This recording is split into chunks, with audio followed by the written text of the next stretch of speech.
Thank you. Voilà. You like Again, it like... Here's the thing, I would never ask Erik what he has for breakfast because I know he didn't have anything. But today I did! I had 2 breakfasts for the first time ever. which is you're getting the breakfast thing totally wrong if you're having 2. I eat a certain thing, I repeat in the BA lounge every time, which is yogurt, the fruit, and the bottom some raisins and bran flakes, every time. Always the morning flight. Really, I wouldn't take an afternoon flight. It's very hard with jet lag. Then I change all the times on my phone and my watch when I get on the plane. I don't. And I'm just in a new time zone, and I treat it as I'm in that point in the day for where I'm going. Me too. I take 4 sleeping pills and go straight to bed, hopefully. We met at work. Yeah. I think in the year 2000, in January, when I started to work at a company in London where Erik worked already. Well, first we didn't like each other. And then we started working together, and then we started liking each other, and then we became best friends. And then we shared an apartment at the time, and then we started sharing friends and a lot of fun things and a lot of work things. And then naively we thought we'd learned it all and knew everything, and now we should branch out on our own. First we went to New York and we were going to look for work on our own, to work as a team somewhere. But no one really wanted us. And then we decided at a restaurant there that we, at the ripe age of 23, should start an agency by we were 24 at least. Yeah. Or Jens decided for us. We did. And then we did. And we planned it and we did. And then the idea was mainly this. We want to have this fun lifestyle and do creative stuff. We want to do it on our own. We don't know exactly how to do it on our own, but let's try. I don't think there was any master plan. It wasn't very sophisticated. I know for a fact there was no master plan. Wednesday does is we create ideas for companies within kind of the fashion, beauty, and media space. And we've kind of, I think, evolved from what was a traditional kind of art directional led agency into becoming a creative and strategic partner to our clients. On so many levels. Ultimately, the best projects, when we, I think, in the best effect, is if you touch all the points. So what we try to do, and I think what we're good at, is to serve up the whole cake. And when we can slice it, and we can deliver all the pieces of the cake, if you will. And a good example of somewhere where we work very closely, for example, is a brand called Theory in America, which we helped redefine or redesign almost the whole brand over the last year. And that can start with not an e-commerce redesign, for example. We're actually not even doing that for them. There's someone else doing that. But it starts with an idea about what the brand needs to stand for, what it needs to be, and who is she and who is he, and what's the aesthetic that supports that. You have to be in all places nowadays. You can't just pick. Like when we started this, we said we wanted to live a certain lifestyle or be part of something. That's when you went to a beach maybe and shot 6 pictures of Kate Moss, and it was all great. And then you put some spreads in Vogue, and that was great. You still have to do that, but that's just one piece of the cake. So you need to have a smart mix that works for your brand, and that very much depends on what your brand is and what it stands for. Frame is a lifestyle brand based in California that really started with denim.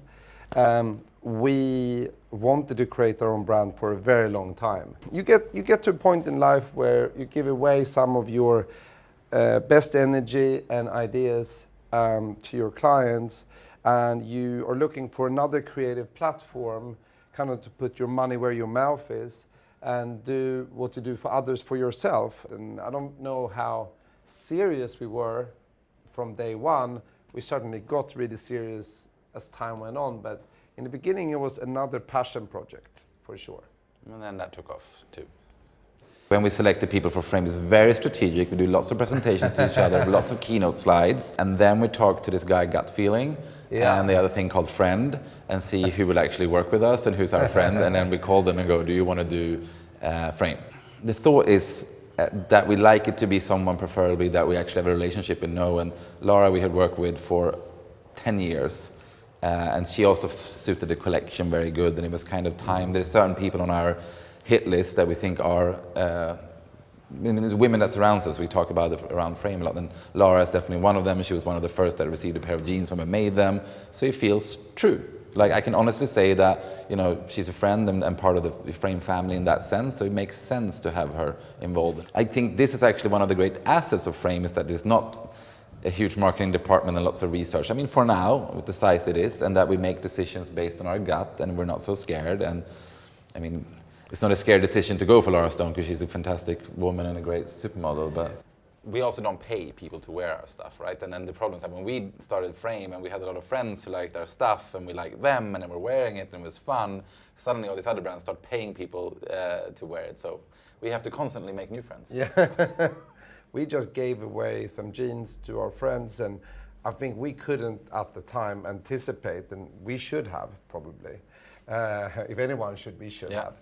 But we couldn't really anticipate what an impact that generation of supermodels will have on the wider market. It really defined us before we had a chance to even define ourselves, I think. I think we have managed to be in the right place at the right time a few times in a way, and in very different ways. There was something in popular culture, and Jens often talk about this, that we needed even more visual content, and supermodels supply great visual content, and so does the Kardashians, for example. The right column in Daily Mail pretty much runs the world, sadly. So fashion and models became popular culture pretty much at the same time as I think Frame launched. And luckily we had more model friends than we had actress friends. So that played well for us. But it was sadly, no master plan at the time. We did what we could do. What happened is what Erik's talking about is how fashion became popular culture, how fashion became entertainment. As soon as fashion proved itself a Project Runway, it really became the birth of a multitude of various fashion entertainment shows around the world. The explosion, of course, of Instagram has been a huge aid to spreading awareness of brands and fashion. And today, if you are a 17 or 18-year-old girl in Stockholm, Sweden, where we're from, or from Minneapolis, Minnesota, you will come in contact with high fashion on a daily basis. You'll be aware of brands that when we grew up were so distant from our everyday lives. We always say, people are intrigued by they need to consume visual content, right? Everyone always talks about the death of print and the death of this and the death of that, and there's not much death of anything. Everything else is platforms. So now Instagram is a popular platform for now. Facebook used to be popular with a certain age group, now it's popular with another age group. Snapchat is now maybe more popular than Instagram if you look at a 15 and 16-year-old, for example. So that's just different platforms, and people always move on from platforms. Right? MySpace, remember, but Instagram is tremendously important, but something else will be just as important. Visual content is important, and I think you consume it in very different ways. Yeah. Erik is absolutely much more creatively led than I am today, for sure. We have a very good shorthand. We've been together for so long, right? And we have great distinction between what we do, as in I'm more creatively led, Jens is more strategic and business and entrepreneurial led in that sense, but we cross over all the time. So, people ask who makes the decisions?